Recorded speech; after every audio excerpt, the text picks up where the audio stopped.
अस्सलाम वालेकुम वरहमतुल्लाहि वबरकातुहू। दोस्तों, हज की तैयारी के सिलसिले में कई भाइयों ने सवालात पूछे। हज की तैयारी कैसे की जाए, उसका तरीक़ा क्या है और तैयारी के अंदर किन किन चीज़ों को सीखा जाएगा, किन किन चीज़ों को हज पर जाने के लिए इंसान तैयार करेगा, ये सारी बातें बतला दें। मेरे दोस्तों, यहाँ पर सबसे पहले ये चीज़ अपने जहनों के अंदर रखें। इंसान जब भी किसी सफ़र पर जाता है, आम सफ़र हो या कोई ख़ास सफ़र हो, तो सफ़र पर जाने से पहले इंसान कुछ न कुछ तैयारी ज़रूर करता है। ठीक इसी तरह जो शख्स फ़रीज़ा हज के लिए जाएगा, हज की अदायगी के लिए जो शख्स यहाँ से जाएगा, तो ज़रूर उसके लिए भी वो तैयारी करेगा।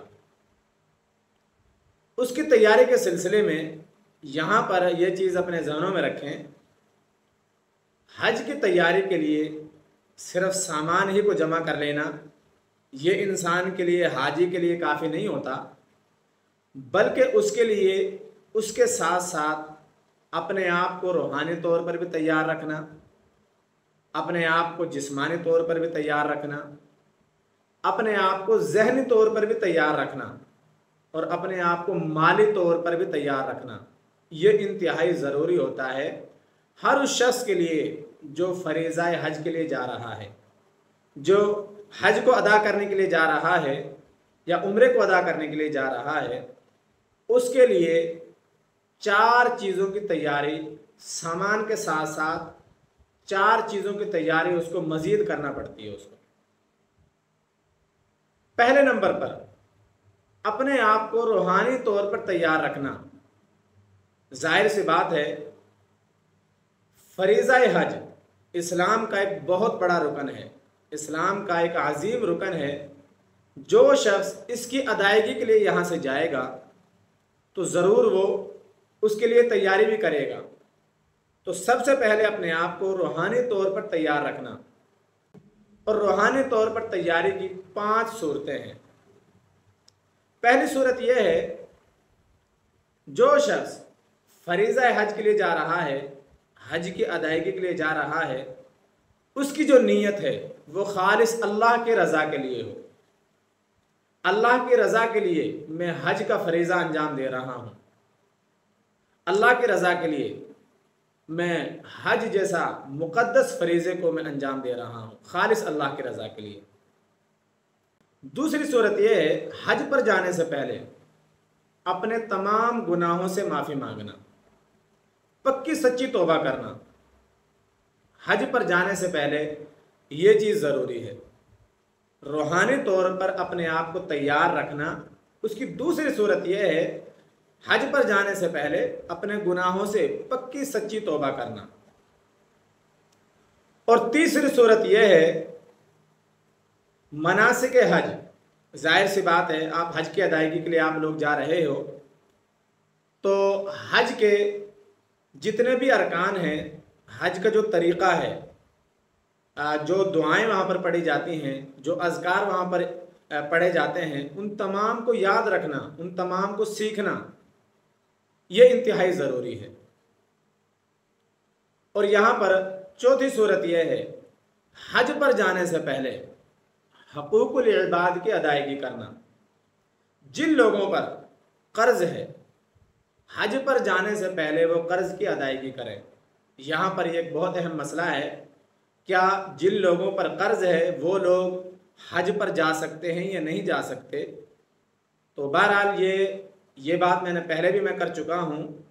जो शख्स मक़रूज़ है उस पर हज फ़र्ज़ नहीं होता, लेकिन फिर भी जो शख्स हज के लिए जा रहा है लेकिन वो मक़रूज़ है, तो हज की अदायगी से पहले कर्ज़ को अदा करना उसके लिए इंतहाई ज़रूरी होता है। और 5वीं सूरत यहाँ पर यह है, कुरान और सुन्नत की जानिब रुजू करना।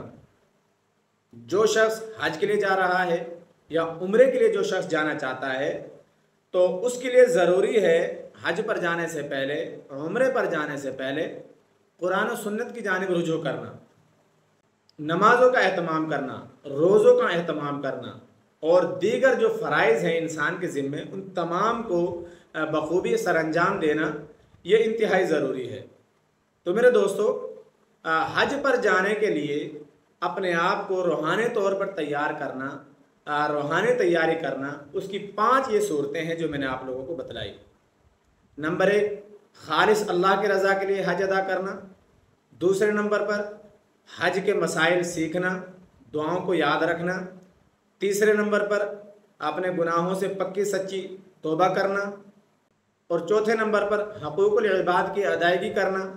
5वें नंबर पर कुरान और सुन्नत की जानिब रुजू करना, नमाज़ों का एहतमाम करना, रोज़ों का एहतमाम करना, दीगर फ़राइज़ का एहतमाम करना, ज़कात अदा करना, वगैरह वगैरह। मेरे दोस्तों, दूसरी सूरत यह है जिस्मानी तौर पर अपने आप को तैयार रखना। मैंने पहले भी बतलाया, जो शख्स हज के लिए जाना चाहता है, सबसे पहले उसके लिए ज़रूरी है कि वो रूहानी तौर पर अपने आप को तैयार रखे। रूहानी तौर पर तैयारी की 5 सूरतें मैंने आप लोगों को बतलाई। दूसरे नंबर पर जिस्मानी तौर पर तैयारी करना, और जिस्मानी तौर पर तैयारी की 3 सूरतें हैं। नंबर 1, अपनी सेहत का ख्याल रखना। सेहत के ख्याल के अंदर ये चीज़ आती है कि बहुत ज़्यादा वॉक करना, पैदल चलना, जिस्मानी मुशक्क़त करना, ये चीज़ें इंसान को वहाँ पर बहुत ज़्यादा, इंसान की ये चीज़ें कारआमद साबित होती हैं, क्योंकि वहाँ पर बहुत ज़्यादा पैदल चलना पड़ता है, तवाफ़ करना होता है, सई करनी होती है। जो लोग हज अदा करते हैं वो लोग मिना के अंदर बहुत ज़्यादा वहाँ पर पैदल चलना पड़ता है, अरफात के अंदर बहुत ज़्यादा पैदल चलना पड़ता है, मुज़दलिफ़ा के अंदर पैदल चलना पड़ता है। इसी तरह जमरात, हुज्जाज कराम जब कंकरियाँ मारने जाते हैं शैतानों को, तो वहाँ पर भी अमूमी तौर पर ज़्यादा तौर पर पैदल ही वहाँ पर जाया जाता है। तो इसलिए वॉक करना, जिस्मानी मुशक्क़त करना, ये इंसान के लिए इंतहाई ज़रूरी है। और जो लोग हज के लिए जा रहे हैं, उम्रे के लिए जो लोग जाते हैं, उनके लिए ये चीज़ें बहुत ज़रूरी हैं। दूसरे नंबर पर जिस्मानी तैयारी के अंदर दूसरे नंबर पर आता है चेकअप करवाना। किसी अच्छे डॉक्टर से अपना चेकअप करवाना, और उस चेकअप की जो मुकम्मल जो दस्तावेज़ हैं वो भी अपने पास रखना। देखें, अल्लाह ना करे चेकअप के अंदर कोई जिस्मानी कोई कमज़ोरी सामने आ जाती है, कोई मरज़ सामने आ जाता है, तो इंसान उसके लिए तैयारी करता है, उसके लिए मेडिसिन वगैरह का इस्तेमाल करता है। और जाहिर सी बात है, इंसान इतने बड़े फरीज़े की अदायगी के लिए यहाँ से जब जाता है, और इंसान को अगर कोई मरज़ लाहिक हो और उस मरज़ की तशख़ीस अगर पहले से ना हो, तो वहाँ पर जाकर ये चीज़ें इंसान के लिए बहुत ज़्यादा परेशानी का बाइस बनती हैं। तो इसलिए अपना चेकअप करवाना, ये भी हाजियों के लिए वहाँ जाने से पहले ये चीज़ इंतहाई ज़रूरी है। और तीसरे नंबर पर अपनी वैक्सीनेशन करवाना। सऊदी हुकूमत की जानिब से हाजियों के लिए ये चीज़ ज़रूरी है कि वो अपनी वैक्सीनेशन करवाएं, और वैक्सीनेशन करवाने के बाद उसका जो एक कार्ड मिलता है, वो कार्ड भी अपने पास ज़रूर रखें, क्योंकि वहाँ पर वो लोग कार्ड चेक करते हैं, उससे ये चीज़ मालूम हो जाती है कि इस शख्स को वैक्सीन वगैरह लगी है या नहीं लगी। मेरे दोस्तों, हज की तैयारी के सिलसिले में तीसरा नंबर आता है माली तौर पर अपने आप को तैयार रखना। और माली तौर पर अपने आप को तैयार रखने की 3 सूरतें हैं। पहली सूरत यह है, जिस माल से, जिन पैसों से आप हज अदा कर रहे हो, उम्रा अदा कर रहे हो, ज़रूरी यह है कि वो माल, वो पैसा हलाल हो। हलाल पैसों से हज की अदायगी करें, ना कि हराम पैसों से। दूसरी सूरत यहाँ पर यह है, अगर किसी शख्स पर कर्ज है तो वो कर्ज की अदायगी करे, कर्ज की अदायगी करे और उसके बाद वो हज पर जाए। और तीसरी सूरत माली तौर पर अपने आप को तैयार रखना, वो ये है कि घर वालों के तमाम अखराजात उनका ये मुकम्मल बंदोबस्त करके जाए, क्योंकि ये महीने के अंदर आता है हज अदा करके, या 2 महीने के अंदर आता है, या 1.25 महीने के अंदर आता है। तो जितने दिन भी ये वहाँ पर गुजारेगा, उतने दिन के तमाम अखराजात अपने घर वालों के ये मुकम्मल उसका ये बंदोबस्त करके जाएगा। तो माली तौर पर तैयारी की ये 3 सूरतें हैं। पहली सूरत मैंने ये बतलाई कि हलाल पैसों से हज की अदायगी हो। दूसरी सूरत यह है, अगर कोई कर्ज है तो उस कर्ज की अदायगी हो। और तीसरी सूरत यह है, घर वालों के लिए तमाम राशन का बंदोबस्त करके जाना। ये 3 सूरतें हैं माली तौर पर अपने आप को हज के लिए तैयार रखना। और मेरे दोस्तों, हज की तैयारी के लिए अपने आप को ज़हनी तौर पर भी तैयार रखना ये इंतहाई ज़रूरी है। और हज की तैयारी की ये चौथी सूरत है। अपने आप को ज़हनी तौर पर हज के लिए तैयार रखना, ज़हनी तौर पर तैयार रखना ये चौथी सूरत है। और इसकी 2 सूरतें हैं। पहली सूरत इसकी यह है सब्र और बर्दाश्त करना। मेरे दोस्तों, जो लोग इससे पहले हज अदा कर चुके हैं या उम्रा अदा कर चुके हैं, वो लोग बखूबी जानते हैं वहाँ पर कितना रश होता है और इसके साथ साथ वहाँ पर कितनी गर्मी होती है। और रश भी होता है, गर्मी भी होती है और वहाँ पर ताख़ीर का सिलसिला भी बहुत ज़्यादा होता है। तो सब्र और बर्दाश्त करना ये इंतहाई ज़रूरी है जो लोग हज अदा करने के लिए जा रहे हैं, क्योंकि वहाँ पर गर्मी बहुत ज़्यादा होती है, वहाँ पर रश बहुत ज़्यादा होता है।